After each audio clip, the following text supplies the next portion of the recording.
Ito na mga boss, nandito si Boss Lito at magbibigay siya ng damit dito sa ating kaibigan.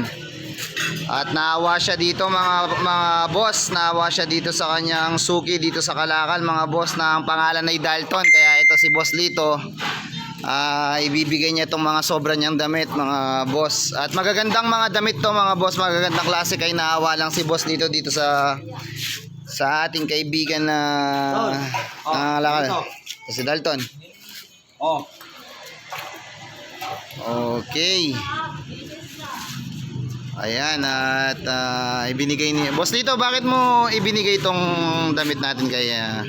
Para na kayo magagamit. Para makabilis kayo mayos, no? Oo, ito. Yan, ganyan na si Boss Lito mga boss, kahit wala pa siya ngayon, pero tumutulong na siya kahit wala pa siya ngayon ha. Paano pa kaya pag ito ay